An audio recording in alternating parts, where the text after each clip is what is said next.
Hey everybody, welcome to I don't know even know what this is. Guess it's a podcast. I guess we could call it an interview. But I've got two of my friends with me who are, maybe y'all don't know them and you should because they're amazing. They're freaking brilliant. They're doing some really cool shit down in Arizona, down in Phoenix. I've Jeff Sibbach and Phil Sexton. Hey, how you guys doing? Hey, Rob. Great, Rob. Good to see you. I have to say, long-time listeners, first-time callers. I've been addicted to your blog for, I guess, multiple years. You and Robertson on the podcast, and so just happy to join you. All right. Yeah, no, it's like in the podcast thing, I think it'll be fine. On the video, people are gonna see whatever. It's okay. We're not doing high production values or anything.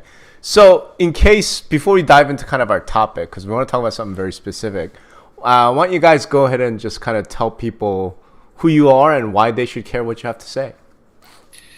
So, Phil and I have partnered together about 8 years ago. Since then, we've done about $1 billion in sales. Currently, we're up to 81 agents, about a total of 100 team members, including staff and TC and marketing people. Right. You're the Sibbach team, right? To finish between 350 to 400 million, probably in the 600 to 700 transaction range. Right. Pretty exciting stuff. Yeah. Congrats, by the way. So you guys are one of the top teams in the Phoenix area, I believe. Yes, I mean last year Real Trends we were 53rd in the large team category in America. So right. We're usually in the top 3 out of Arizona because we got Mr. Lawton here and we got some other good teams here. So yep. No, and Phoenix has some big teams. I think you're the one who told me, Jeff, that your performance stats blew my mind. Like 5% of agents to 87% of transactions or something crazy like that, right? Yes, I think it might apply. Yeah, so locally we have 50,000 agents in the Phoenix metro area, and the top 5%, which is 2,500, actually list almost 50% of the listings and are involved in 87% on either the buy side and the sell side of transactions in Maricopa County. That's crazy. That's just crazy. Yeah. All right, so that's Jeff. Phil? Yeah. Phil Sexton, right? Been in the business since 2006. Jeff and I partnered in 2012. So we've been running the team now for 9 years. I think when we started, we had the first year we did 25 million with 2 agents, and obviously it's grown to the production numbers that you heard. I think one of the things that I'm learning is unique about our marketplace is that we have 50,000 agents with 100,000 annual sales. Whereas when you look at the country, there's 1.4 million agents with 6 million sales. Sure. So our competition level is so high that we're used to competing at an abnormally high level with lots of solid agents. Yeah. And it's fun because we're always trying to be like, the way that I explain our relationship is we've got the visionary, right? That's come up with some great ideas, and then he's got to sell me on that's the idea, that's the path we should go. Hold on, it's still my section. Okay. And then I get to implement. And we work together and we have a good yin and yang relationship because we don't bring the same thing to the table. Yeah. And that is any advice out there for people who are looking to partner to build a team. Yeah, all right. All right. So to add though is that we're still practicing, meaning we're still heavily involved in the business. I'm still doing listing appointments. We're coaching our agents, and we believe that we provide a level of training for agents that is unmatched in the industry due to our continued involvement in the deals and that education passed on to our agents. Right. So, I mean, the point of all of that, I think, is to say you guys are serious people, with a lot of business, a lot of transactions, and people should actually care what you have to say because you're in the trenches, and you're not in the trenches dabbling. You're in the trenches at a very high level, producing, competing, getting deals done. So, with that said, Jeff, go ahead, Phil. And volunteering. Okay, and volunteering. Professional standards member at the Arizona Association of Realtors. When the Arizona Department of Real Estate was looking at how they could help brokers guide teams, I was on the committee at ADRE to talk to them about how teams are structured and how they work. We're very interested in helping this community improve. All right. So with that, I'm going to dive right into the reason why I invited you all to talk. So Jeff, you put up a comment on a blog post I wrote. I think it's called like Zillow's not your competitor. And I think you made the point that Zillow is in fact your competitor. And unlike like, regular commentators around that, I actually thought you made some really interesting points. So I thought I would give you the floor, sir, and talk to me. Why is Zillow your competitor? I also listen to Mr. Rand, and I don't think, we're Zillow premier partners. We enjoy our relationship with Zillow. So this is not just I think it's more of an attack on IDX than directly at Zillow, because Zillow is just taking advantage of the rules that are in front of them. And we're not blaming them, but we believe that anyone that is utilizing the value given them the IDX is going to carry the same thing, just because we do enjoy our relationship with them, and there's no pointing at them.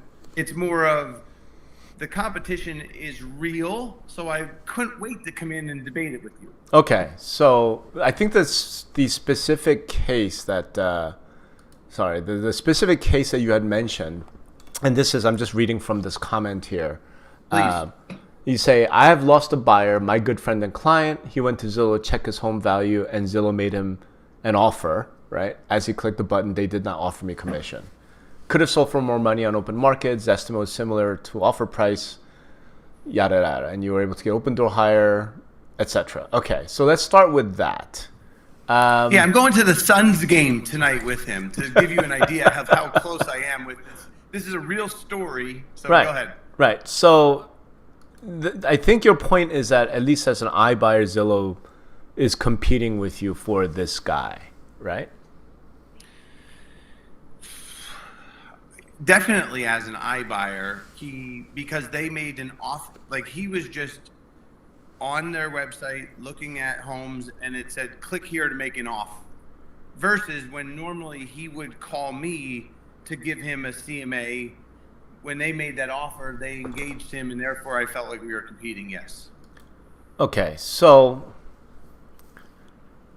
you're saying the deal was already done before? Like, did he call you after he got the offer and say, hey, Jeff, yeah, I he got called this me offer. And he said, what do you think of this offer? Right. And I said, well, are you sure? And now we're competing. Yeah, right. And now we're putting our sales hat on to convince them that if you come with us, it'll be better for you than if you go with them. But it's not real competition. That's actually my point, right? Because you're not saying, okay, well, we can offer you this in cash. Like, you're not open door, right? You're not offering the same product. You're offering him brokered services, right? I love it, Rob. I love it. And I think that part of our, in thinking what were we going to talk about when we come on here, I almost feel like we want to interview you to see what you meant by these words that you used. Sure. Because this is a conversation, man. We're going to kick it off with Jeff's comment, but yeah. But that's because you take the word competitor to the point where, so you're only competing if you offer the exact same services? I would think so, yeah. Or it has to be a pretty close substitute good. Interesting. Like, I guess another way to put it is, in theory, a motorcycle is competition for a Raptor truck, because it's both transportation, but they're not really competitors. And I say that because you and I are both Raptor owners, right? Do you know what I'm saying? Like, it's both transportation, but they're completely different experiences. They're not the same product. Now, Ram, especially the T-Rex. I believe the competition comes in because they have affected his opinion before it came to me. So anytime someone changes the opinion of person, like, I feel that it's like when you're shopping for a Raptor or a motorcycle, the motorcycle doesn't change your opinion. But if you shop for a Tundra, then that may say, well, I need this feature over here. And if I don't have that feature, now we're in competition. Okay. Two things. Number one, what opinion did Zillow change? Like, did this guy have a CMA from you? Zillow changed the opinion that we were the ones that they should go to if they have questions about home value. Okay, well, all right. I guess that's fair, What? We got one! No, Phil, I mean, if you're going to put it that way, right, where, if the point is in terms of providing the value of a home opinion, then, yeah. And you feel that you should be the ones. Let me go one other angle on it. And that is, I think that I didn't know necessarily who did you mean by your? When you said Zillow is not your competition. Who's your? Oh, I think I was talking to brokers and agents. Okay. Were you talking to NAR? Was I talking NAI? NAR? No. I mean, this is an opinion I've held for years, right? Which is, I've always said, look, agents compete with each other, right? And this came out of a presentation that I gave, right? And you guys were actually kind of, really on my mind about this. Because, the point that I like to make in these presentations is this. Agent teams are taking over. Like the Sibbach team is taking over. You're one of the 5% that's listing 50% of the homes, that's touching 87% of the transactions, okay? All of the remaining 47,500 agents are not losing their business to Zillow or Opendoor. They're losing their business to the Sibbach team. They're losing their business to other agents. And the point that I've always made forever is no tech company executive, like Zillow has never gone and sat at a kitchen table and convinced the homeowner to sign on the dotted line to list their house. Never. No, Opendoor or these tech companies have never driven somebody around in a car and walked them through a house, right? That's never happened. It's other agents that do that. So my thought was the competition is between agents, right? And the competition then is between agents who offer a certain level of service, agents who offer different. That's the competition, right? Now, hold on. Let me finish. The important thought is technology, leads, all these things are aspects of that inter-agent competition. Meaning, like you mentioned, Jeff, like you guys are a Zillow Premier agent, right? Other agents might look at that and say, we don't like that. We don't pay for leads. I mean, we've heard of lots of teams who say that. And I'm like, look, that's fine. That is your choice how you want to compete. Jeff says, I'm going to go pay for leads. This other team says, we're not paying for leads. That's how we're going to compete. That's fine. But it's still competition between agents, not between Zillow and them or Opendoor and you. That was my generic thought. It's a good. I mean, we totally respect your opinion and your logic there. But we thought that the headline was a little bit overstretching, and that's why. Well, to me, and that's why you got Jeff, the reaction that I think you were looking for, and that is to be challenged. And I mean, we give Rob kudos for you put yourself out there with your logic and you open yourself up and you say, if you have a different opinion, challenge me. And that's the best part about Rob Hahn is that you get better conversations because that's how you come to issues. Yeah. And we applaud that. And it's civil. And I like your friends of mine, like we have a great time talking about these boring ass industry topics because we're all obsessed with this shit, right? I mean, to me, the point is I think that's absent in this, and it's absent through most of all of the offerings, and that's what I call the science of selling. So we help homeowners improve the value to improve what their picture looks like when it's on the internet, to increase the amount of traffic for our sellers so that they get a higher price, but then also so we get leads. So we advise clients to make changes to increase their traffic. And then because of IDX, that traffic goes to those sites versus the money that we invested. So then I may not get the same return if, even though we put in, let's say 5,000 or 7,000, including time, money, changing out the carpet and putting in luxury vinyl tile or adding stainless steel appliances or doing things that, because they got the offer, they chose to go that route, even though I thought they would have, if they would have called me instead, they could have got, 15,000 more. Yeah. I don't know, guys. Like, it just doesn't feel like competition to me, right? And this is why I want to touch, because here's the thing. I'm not in the trenches. I'm not an agent, right? I'm not a broker. So I'm not where you guys are, dealing with this day in, day out. It's just from my perspective, it felt like if somebody's saying, listen, I just want to sell my house. I don't actually want to list my house. In other words, that's the difference. I don't want to list my house. I don't want to market my house. I just want to sell it. It feels to me like that's not somebody who's looking for brokerage services. Do you know what I'm saying? And I just can't think of an analogy. Like, no, so here's how I think about competition. You guys say, hey, we're going to do this. Here's how we're going to market your house. Here's how we're going to promote it. Here's how we're going to get you the most money in the short period. Like the whole thing, okay? And then here comes the Joe Smith team who says, hey, you should actually do it with me because I'm going to do this and a 3D tour and rocket ships, whatever, right? I'm going to do the greatest open house ever and I'm going to do video, so you should list with me. That to me is competition because you're offering the same thing, right? When you're talking about Zillow has a website, your buddy went there, looked at a price and said, oh, wait, here's a button that says, make me an offer. And Zillow goes, we'll write you a check for $400,000.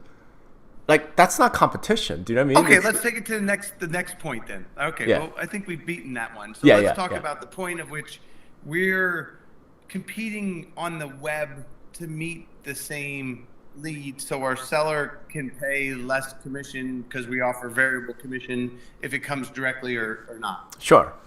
So talk about lead generation. You're saying Zillow is your competitor in lead generation. I'm not saying Zillow. I'm just saying all idea providers that are not using the guy from Remax that said, well, they're not bringing a dish, they're just bringing a fork. Yeah. Right. Like the challenge is that they're taking from the community party. They're just not bringing, because last year the potluck. It's a potluck. 50 houses, and we have 50 listings. So, all of EXP has a lot more listings. So it's not an equal, but ultimately they're taking leads and then taking a piece of our commission because we're with the Flex program. So if they get the lead directly versus sending it to somebody else, then I make a third less, or But that would happen. Yeah, but that would happen if I got the lead and I say, "Hey, Jeff, I got this buddy, who wants, and I don't want to work it. So why don't you work it? Right? Give me a third." You could say no, right? I mean, referrals have existed in this industry for like 100 years. This is not some new thing. And right? we love referrals. Don't get me right. wrong. So here's the part that I thought you came back to in the comments on that article, which if this article doesn't get to be your number one read article off of this blog or off of this podcast, I don't know. It won't. It ain't that deep, man. But when we got into the article, when we talked about lead generation, your response to Sebach made it sound like we weren't competition to Zillow because of their size compared to our size. I think that's fair. And if that's fair, that's fine. As long as size, then you can't compete from somebody just because of their size. You can't call them a competitor because now they're bigger. That's like saying that a Tesla, when they had 4 cars, weren't competition for 4.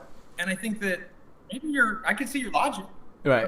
But I could also see both sides. I guess the way I look at it is, okay, so you and I are recording this shitty little video, right? It's not shitty. It's actually going to be awesome. But is Joe Rogan my competition? Clearly. How? In what world is Joe Rogan my competition? Do you know what I'm saying? Is he not your competition because of topic or because of the amount of money he spends to market? It's attention. Somebody who's listening to Joe Rogan or watching his video is not listening to me or watching my videos. Yeah, but I would say it's not competition. That's my point. It's not competition. The scale is just so dramatically different. Right, no, but how about Gary Vee or maybe someone that's offering housing advice that's just like, or Bill Risser, is he a competitor of yours? I mean, I don't think so because we're sort of trying to do different things. But so in line with what Phil is asking, though, let's put it differently.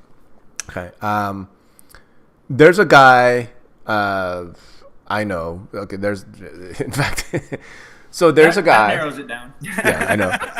There's a guy who sells holsters, and I wanted to stay away from like anything gun related, but whatever. I'm in Vegas, you guys are in Arizona, yeah. Right? And he makes great, like phenomenal Kydex holsters. Right? He has a website, he has an e-commerce operation, right? To me, he's not a competitor to Amazon. He's just not. He's a small volume. It takes 6 to 8 weeks for him to craft something. He has e-commerce, right? He's not a competitor to Amazon. It's not even close, right? Because I'll give you that. Right. So I'm looking at that saying, okay, yeah, scale does come into play. If you say we're the Sibbach team, and we spend millions on the internet. And I'm like that's Zillow's coffee budget. That's not competition. To say that's competition is almost like my son's elementary school is saying, we're competing against the New York Jets. Like, it's just not. Well, actually, the Jets, it might be close, but but Rob, that wasn't the point of your article. The point of your article was we offer different services, and that's what we ultimately were challenging. Saying at some level we are offering the same service, and then your counter was, yeah, but you're not in their same budget. Okay, fair, but that wasn't the original. No, I didn't think that's okay. Then that was misunderstanding, and I did a bad job. I think what I was responding to was Jeff saying we spend millions on internet leads, right? We spend millions on doing this stuff, and I'm like, well, we spend it on search engine optimization, not leads. We spend the majority of ours trying to rank our website and our addresses higher to draw more sellers in. That's why when a consumer's clicking, it's Zillow, Redfin, because it's all of them, and then it's us. So we're actually competing on an exact stage together to get that click, and that's why I feel like it's competition. Right. So yeah, if you're putting in, and that's the specific content. In other words, if you're going after the same thing, right? If you're going after consumer attention, then yes. Trust. I mean, Phil is right. Then you are, in a sense, competitors. I'm saying that the second notion of competition comes in for me is scale matters in that case. If you're going after the same thing, right, and you're competing against Zillow, Redfin, Compass, and EXP, and they're spending 100 times what you're spending, it's not really competition. I mean, yes, it is competition. It's not really competition. In the same way that the NFL team is not a competitor of some. You're not even playing the same league, right? So yeah, that part, I guess I'm agreeing that way, right? I think with respect to the other stuff, and my core point, I think, was, and this is kind of what I'm going to come back to. So let's put it this way. Let me answer it by asking you a question. Do you agree with my core point that as a real estate agent, who you're really competing against are other real estate agents who are using all of their tools, including Zillow, online leads or search engine optimization or Facebook, whatever? I mean, aren't those your true competitors? Or is it when you're doing search engine optimization, you're really thinking, I need to compete against Zillow?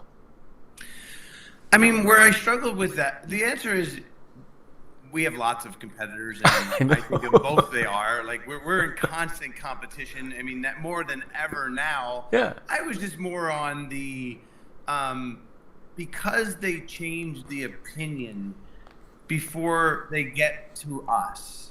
When they beat us in search, and then the seller, because they see a Zestimate number that's above where the value is, and then now because we're in an environment where there's 50,000 agents, any agent that's desperate for a listing just agrees because they want a listing.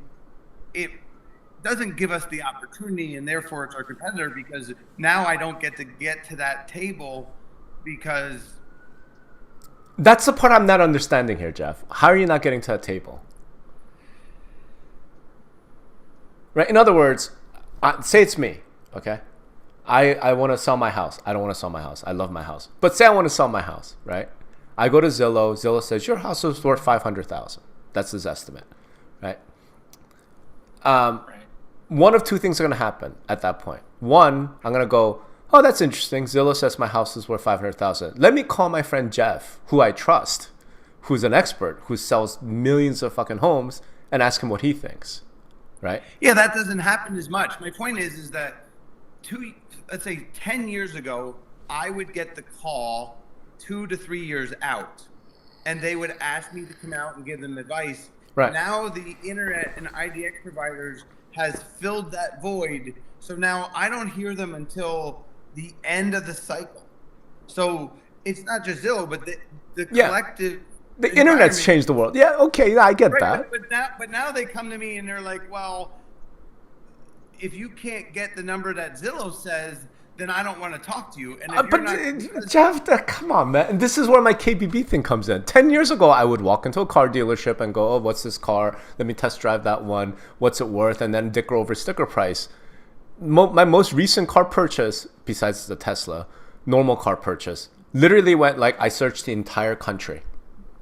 Right? Here's the entire inventory of the whole country. Here's Kelly Blue Book value. Here's Edmunds.com. Here's other users, what they paid in their local markets with their option packages. And I didn't even walk into a dealership. I literally called them on the phone and say, here's what I've got. What can you match? Now, they could hate that. In fact, they do hate it. They despise it. They hate it.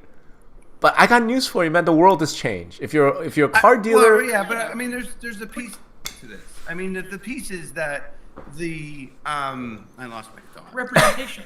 You're not calling the dealer to say, will you represent me in the purchase of this based on this KBB? Sure, but I'm not calling Zillow to say, will you represent me? Wait, hold on, but that's my point. I'm not calling Zillow to say, will you represent me? I didn't say you call KBB. I said you call the dealer. And you say, hey, dealer, I got the KBB of this price. Will you represent me on the purchase of this vehicle at this price? He's like, no, there's no way you're going to be able to get that vehicle at that price. And then the guy down the street says, I'll do it. I got you. Yeah. I'll help you. Yeah. Which is different, which doesn't happen in auto sales. Totally. What do you mean? So this guy says, this Mercedes is going to be $52,000. The guy down the street says, I can sell it for $50,000. I'm going to the guy down the street. And you lock in let's call it an agreement that lasts for 3 months, and then he comes at the end of it and he's like, yeah, sorry, I couldn't sell it for that. Well, so you're mixing. No, I'm using no, hold on. You're mixing the analogies. My point is that the internet and technology has absolutely changed the way that we all have to do business. And there's no question. Well, no question. My argument is the whole reason why we have a team at the size is because of the internet and technology. Of course it is. Yeah. We love it. But my point is this: is that the current environment does not encourage brokers to highlight our sales, meaning that brokers, because they want to recruit, they don't like when I was at my prior brokerage, they wanted to use my face to recruit, but they didn't want to say recruit to my team because that would make the other agents look bad because I sold a lot. But but that's not a Zillow problem. That's not an internet problem. That's a brokerage model problem. Agreed. Right. I mean but the internet has made home selling, not just Zillow, but Purple Bricks and Homey has made home selling look so easy that now they don't feel like they have to talk to a seasoned agent.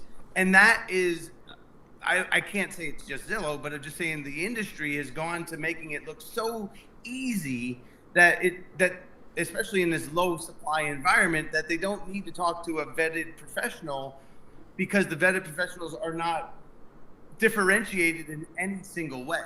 So it's because the vetted professionals are devalued by our non-competitors. Right. The vetted professionals are devalued by your non-competitors? The inexperienced, by our non-competitors, right? The Open Doors, the Homies, the Zillows, whoever says, click here, it's easy to sell. But it is easy to sell if they want to sell, right? If they want, now again, if they want to sell. Yeah, but we know that 99% of people. Let me be clear. It is easy to sell if I just want to sell. Okay. It's not easy to list. Hold on. If I roll out an iBuyer program, competitors? Then you are a competitor, and then we get into the scale question. Right, because I would say that we have bought houses, so then we're competitors, except for scale. Yes. Interesting. And there are a lot of, like Zavi and all these guys are out there saying we compete head on. Okay, great. At that point, the issue becomes this. Then we get to the next level of complication, right? Because everybody uses the same goddamn phrasing, and they mean completely different things. They say, I'm an iBuyer. We agree. Except that really, every single one of my offers starts with a 20% discount because I need that in order to justify the investment, right? If you say I'm an iBuyer, then your offer needs to be at market value. Because that's what Open Door and Zillow and iBuyers will actually give you. They will give you a market. They're buying so little, though, Rob. I mean, here they're buying less than 2% of the deals. Of course, we're applying this huge theory. Of course, but Jeff, but that doesn't have anything to do with competition. What I'm saying is, if you're going to say you're competing, I have an iBuyer, I'm going to compete with Zillow and Open Door. I'm like, great. Then you are truly a competitor on that business. For that guy who's just looking for ease, I don't want to list my house. I just want to sell my house. Right. I go to Zillow. They say I'll give you $350. Right. They're going to beat us because their scale wins. Agree with you. And so, hold on. I don't know if that's true. And this is what I'm wondering. They will beat you in volume. Why would they beat you on a deal? Oh, I just meant at scale. They'll beat us. Right. But in other words, your friend Jeff, who's like went to Zillow. right? And said, oh, wow, they offered me 364. What do you think? And you came back to him and said, listen, my research says your home is worth more than that. I will give you 370. Yeah, no, I actually steered them to Open Door that offered them a little more, and I negotiated between the iBuyers. Sure. And sure, then, but you provide a valuable service, as a real estate agent, broker, local expert, right? I mean, they took away the opportunity. To me, they're replacing my value. And Jeff, I'm saying there was no opportunity. Like, that dude was not going to list his house. He wanted to sell his other house. He wanted to sell that one. Maybe this investment property or whatever he had going on. He was not looking to list his house. He wanted to just get rid of it. He wanted to sell it. I hope everybody appreciates that Rob gets to take on two different people. Well, we knew he could handle it. My turn. Yeah. Okay, so why do realtors... Step in a little bit, Phil, your audio. Why do realtors put a sign in front of the house? What's that? Why do realtors put a sign in front of the house typically when they're selling? That's a great fucking question. Y'all tell me. Why do you put a sign in front of you in the yard? Advertisement. I assume it's a form of advertisement. What are you advertising? That the house is for sale? Mm-hmm. Why does your name have to be on it? Why does your name have to be on it? Because the state requires it. Then that's the answer, right? That's fine. So now that the agent that puts it is advertising, would you say that Zillow advertises? On what? Our listings. Does Zillow advertise to the public homes for sale? Their own homes, yeah. And does Zillow advertise to the public people that engage in IDX distributions homes for sale? No. They don't advertise? No. They don't? I don't consider that advertising. They're the media. They're the newspaper. Oh. What do you call it when somebody buys? What do they buy on if I have a display? What is it called on the website? A display ad. Yeah. Right, we advertise and they advertise the same house for sale. So let me put it this way. All right, I see what you're getting at. Here's my point, Phil. If you really want to see display advertising for real estate, you need to look at Australia and UK. Right? You need to look at CoStar. No, in other words, like, if people are bitching about Zillow and Realtor and all these guys like taking our IDX feeds and using our listings for free, my only response to that is wait until you can't give them your listings for free. Yeah, Rob, we sold at that point. Now, wait, hold on. At that point, I will agree with Phil. If you are writing checks to Zillow, right, in order to place your house, then that's let's call it home. What it is. Right? Yeah. Do you know what I mean? Like, I'm like, so I think the issue is they have done the aggregation thing, just like Google, just like Facebook, just like every one of these new internet companies, right? And the aggregation model is something that we all understand. And they're great at it. And it costs them a shit ton of money. And as a result, they have every right to monetize it however the fuck they feel like, right? Yes. And that's it. But this has nothing to do with, if you want to advertise. So when I talk about advertising, I'm saying, I'm going to get the lead. I'm going to use it. I'm advertising my service, my product. So as an iBuyer, Zillow advertises because it's their damn home, right? Yes. As Zillow Mortgage, they advertise because when somebody comes through that, they're going to be the mortgage broker and write them a loan, right? With real estate, they're not doing that. They're sending the leads to you. I'm sorry, I used the wrong word. Not on our own listings. We don't get our leads. They send that lead to somebody else. They send us the highest bidder. No, it's just that because they didn't want to charge us a commission on. I mean, they send it out to the field.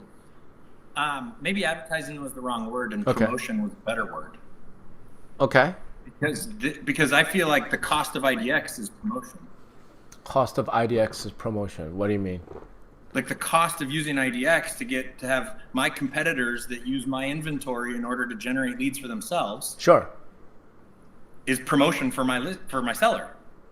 Promotion. So why is that? Wait, who's paying the cost? Hold on. What? Who's paying that cost? Who's paying the cost? Yeah. Well, multiple people potentially, because if I have a variable commission with my client where if I represent both sides, they get a lower commission rate. Right. And somebody comes in through coldwellbanker.com and buys the house, then potentially my seller. Right. Potentially me, because I got less commission because that other agent had a full co-broke to them. Okay. But that's okay because it's typically, we use IDX. I'm not saying that we don't use IDX. There's a cost of using IDX. Of course there is. Well, Right. I mean, the thing was, is we So sold the promotion, so we use IDX to promote properties. And we love the fact that we can promote properties on Zillow. See, here's the thing. I don't actually think IDX is about promoting properties. I've been dealing with IDX a lot. Can you make that the next headline Yes. of the article?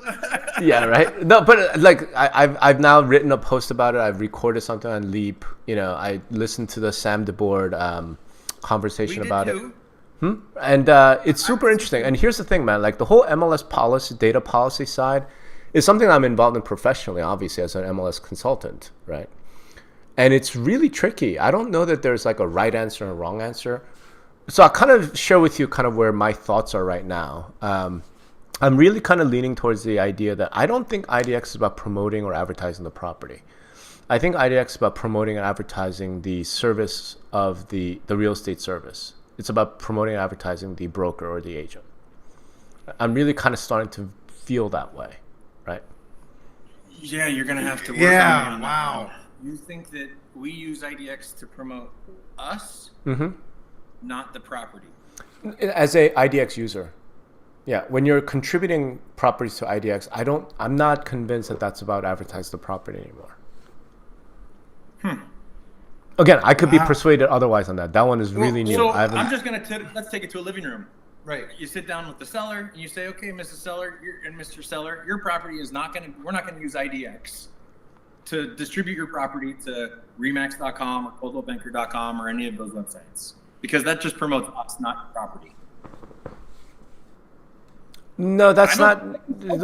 Here's what I mean. Like, if it's truly about promotion of the property, right? Like, how effective is it as an advertising channel?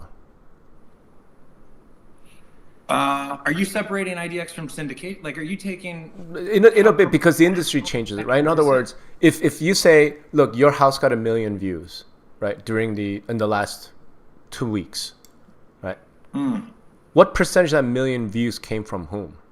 Because if it's really I love your side of this argument. Yeah. I need some of that pipe over there. I'm okay to be on your side, but in the spirit of debate, I'll take the other side. Yeah, no, absolutely. So wait. So I haven't made up my mind on this, guys. What I am saying though is, let me help you. If it's about promoting the property, right, then presumably the thing that I would be most concerned about as a listing agent is what percentage of the views and leads came from wherever that appeared, right? If it's IDX and you have 50,000 agents, there are 50,000 agent websites that have an IDX display.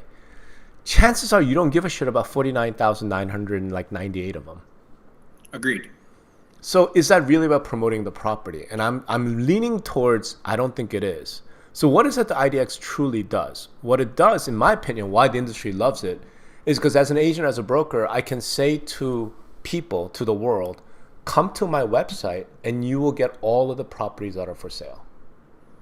Right? And that gives me an opportunity to have engage that person in conversation and get them to hire me. If we were prominent, I would agree, but we're not prominent. Like, to me, the challenge of competition is that why doesn't Zillow make us, or not just Zillow, just any IDX provider make, just like state law, when I advertise a property, I have to put my broker, my team, and my agent prominent. But yet through IDX, that rule changes. And that to me is, if they didn't think they were a competitor, then they would just put our name on the listing to it's, I don't get that. I'm going to go a different angle. Yeah. So if I have, so coming soon is something that's offered in our MLS that is not syndicate, I use syndicated as a phrase to describe distribution, right? Yeah. Including IDX. Yeah. If it's in coming soon, it's not syndicated to all the 50,000 different sites. Only to the agents. And the difference that we see on traffic and phone calls or showings or open houses between coming soon and active is significant enough to where it's hard for me to believe your side of the argument. It's significant in favor of coming soon. In favor, more during active, than during coming soon. Okay, gotcha. Okay. We're really the only difference between active and coming soon in our MLS is syndication and days on market. Okay. So how big of a gap would you say that is? 5 times. So if there are 100 leads on a particular, or 100 inquiries on a property, you're saying 20 of them would come from non-syndication and 80 of them would come from syndication. Well, when we market, we were able to, in 2019, before it got to MLS, we were able to sell houses at full value before being through syndication. Okay. Now, because we have, it's hard because we have to put everything in MLS within one business rule or one business day, and we agreed to that. But it took away the value for the seller of us spending more money on marketing to try and save them money, and that's where we're challenged with, because there is more traffic that comes once it goes to MLS, especially at the lower price points. And to say his data point differently is coming soon, I can get 5 visitors to the open house. Mm-hmm. When it's active on an open house that's distributed to all the sites, I can get 25 to 30. Okay. So, but I guess does the house sell for more? That's where I think you get to with your debate. Yeah, maybe. Does that cause the property to sell more? If not, then is IDX really good for anything other than promoting yourself? And that's why in the beginning of the argument I said I could side with you. Yeah. But I'll take the other side just for fun. This, I think, so we'll just say IDX and like whatever. We're talking about people putting listings on their public facing website, right? I guess the way I would think about it is, imagine a world where we have to go back to, you can put it on 49,997 websites, okay, through when you go active, right? The 3 that it doesn't go on are Zillow, Realtor.com, Redfin, right? What is the traffic then? I mean, to me, if we are marketing the house, I think that we could probably drive 60 to 70% of the traffic, maybe 80% of the traffic in today's environment without them. So without the portals, without basically exposure to MLS, because the agents set up the buyers on sites. There's a lot of distribution that happens during coming soon now because we experience that. Also, what would happen is the traffic that goes there knows no longer that they can get it there, so the traffic would adapt. Meaning that if we introduce a new site that where it is, then the people would go to that site. I only think because they've gotten used to being there, they're there, but only because the supply's there. If the 50% of premier agents all banded together to create an alliance, let's call it Real Estate Leopard, right? Like the traffic pattern would change. In my opinion. I don't know if that's true. I don't know, but hold on. I'm saying I don't know. I'm not disagreeing. I don't know. And I think we're actually going through a massive experiment, like right now, to find out, right? Because we have a whole bunch of people who have been banned or deplatformed off of platforms like YouTube, right? So we have a huge group of people who are saying, let's go create our own. Let's go over to Rumble. Let's go over to, whatever, these other platforms, right? Like, is this the Parler debate? I don't know. Yeah, kind of like the Parler thing, right? Okay. So you have a bunch of creators who are saying that we're going to get off of these platforms where all of the traffic is, and we'll go create our own, right? I don't know if that's going to work. Like Netflix? Kind of like, if there's an alternative to Netflix, like, are people going to go there when Netflix is so dominant? In other words, what you're saying is if the premier agents all decide to screw it, we're not going to be on Zillow, like, the audience will go somewhere else. I don't know if that's true. Well, wasn't it Netflix in the beginning? As long as the supply is not on there, like, to me, if the supply appears only in one place, I mean, the challenge is that I don't see that that's ever going to happen. Yeah. But, so it's all counterfactual. All right. But I like the analogy that we brought up video creators, right? Yeah. Because I look at Netflix as a video creator that started small. They had their stuff over here, and you had to subscribe to them in order to see their content. Shoot, I lost my train of thought. Yeah, you lost it, man. They develop videos, and now they become the originator of the videos, where before they were licensing video. Yeah, they were just a portal. Yeah, Netflix is just an aggregator, and then they started producing their own shows. creating content, right? So yeah, I mean, and Zillow and Open Door are doing the same thing. They're trying to produce their own content, especially Zillow, right? I remember where I was going. Okay. It's really annoying now that you sign into your smart TV and you subscribe to Hulu, and you have your mom's Netflix account, and you've got your friend's YouTube account, right? And somebody says, "Hey, did you see that show about Rob Hahn talking to the Sebach team?" Right. I saw it on I don't remember which one, Netflix or Hulu or something. And now you got to go home and you got to search through all of these different portals in order to figure out where the hell the content is that you were looking. And you're waiting for somebody to come out and say, "Okay, you're back to one spot." And you've got them all in this one spot that are searchable. And as a consumer, you're like, thank God. That was a pain in the ass for a few years. All right. Hey, guys, I've got 7 minutes left. So fast, fun conversation. We always end up like debating shit, but in a fun way. It's fun, so let's see yeah. let's see if we could get to some place where we agree and figure out where it is we disagree, right? From what I understand, I think we're generally agreeing that there is a clear difference between iBuying and listing, brokerage service. Yes. Okay. I think I don't know where else we agree, but could we agree that scale does matter? So you can't just call somebody a competitor just because you're going after the same thing. Yes. Fair. Okay. Well, yeah. Right? Okay. I feel like maybe where we have the biggest disagreement, if you will, is it seems like what you're really focused on is that you used to be primary in the consumer's sort of attention funnel, like not even like lead gen funnel, because what you said is I used to be the person that would render opinions of value. Now it's Zillow, right? And in that sense, your competitors, it doesn't necessarily have to do everything to a scale. And I guess I look at that and I go, well, that's just the internet. Right. Yeah, but the problem is that it was leveraged off of our content is where I am. Gotcha. Like Okay. The problem was that years ago they gave away the keys to the castle because they were going to be this, and now it's a brokerage and it's getting a little closer, and they're going to, and fair, I good by them. I'm just saying that, we should.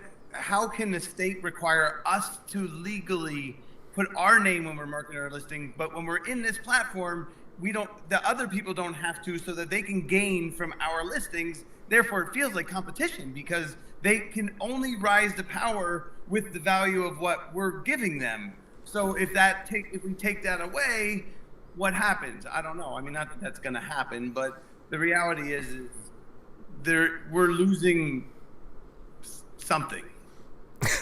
All right, Phil. And I got my response. Yeah. So I'm going to try to stay on track. Okay. Is as a member to try to remove, like, we're attacking the words, right? Zillow is not your competitor, and that's it. So, or Open Door is not your competitor. Insert whoever you want, and you use people to separate why they're not a competitor. But as a member of NAR, I'm going to say that I'm NAR to give me equal stake. And I want my membership at NAR to carry as much trust in the consumer's mind as the websites that come to try to disrupt or whatnot. And I think that is a position that we're losing. Wait a minute. You just said you want your realtor membership to count. To fight. I think NAR Yeah. and Zillow are competitors in being the trustworthy brand when it comes to real estate. Okay. They lost it because. Am I off? Okay. I think you're off in at least two ways. Okay. Right. One is that Zillow is a realtor. They are realtors now. Right. So that's number one. Number two, I don't think they're competing because the realtor brand has ceased to be about any sort of professionalism or guarantee of quality for decades. Whereas Zillow Premier Agent means something. Best of Zillow means something. They're two different brands. Research the Who We Are campaign. Well, let me put it this way: the 50,000 agents that are in your market, how many of them are realtors? 38,000 are in MLS. So you have your MLS has 12,000 members who are not realtors. Yeah. No, that's not true. Okay. No, you can be a licensee in the state of Arizona without being a realtor. Yeah, but Right. the number's 70,000 for I don't know. Arizona. Right, but I mean, unless something changed, I thought that Armless required realtor membership in order to join. Yes. Yes, they don't require realtor membership. They don't require realtor membership? Because of partners, because of vendors, because of you have to be a realtor if you're selling real estate. Oh, well, but that's what I'm saying. Okay.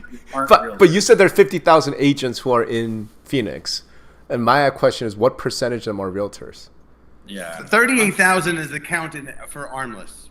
And the estimated in the metro area is there's probably about 10,000 that are part-time or out there claiming to be realtors even though they're not. But they are realtors, is my point. Yeah. There are realtors. So when we talk about realtor brand versus Zillow brand, it's like Zillow brand, not everyone can have the Zillow brand. Everyone can have the realtor brand. That's not competition. We agree. Good. Hey, this is why I like talking to Rob to help my mind. One's a Mercedes, the other one's a Hyundai. Like they're not competing brands. One's trying to be Walmart, the other one's trying to be Nordstrom's. Like they're not competing brands. So if that's what you want, and by the way, I want that too, because I'm a huge believer. I want realtor brand to be meaningful again. Fair. We are 100% on trying, but I think the challenge is that less than or 95% of realtors do less than 4 transactions. So all of the coaching and everything is focused on that versus helping the elites, provide a better service. I mean, one of the things I want to lead with is so here's because I gotta run, guys. But here's the thing, Jeff. I think the object of that speech is Charlie Oppler. It's not me, because I'm on your side. I'm like, no, I want to make realtor mean something again, right? Yeah. It's just you could do it at the state level, Phil. At the state level, at the local level, at the national level. Well, how many of them are willing to expel 80% of the membership in order to make the brand meaningful again? And the answer is nobody. The challenge is the legacy of who's making the money off of more. I mean, there's been an increase of 450 sales and an increase of 450,000 agents over the last 8 years. Who's benefiting from more agents? Not the general public. You tell me, man. Rob's listeners. Well, I gotta run. I gotta run. Let's do this again. All right, thanks, Rob. All right, appreciate you guys. All right, see ya. Bye.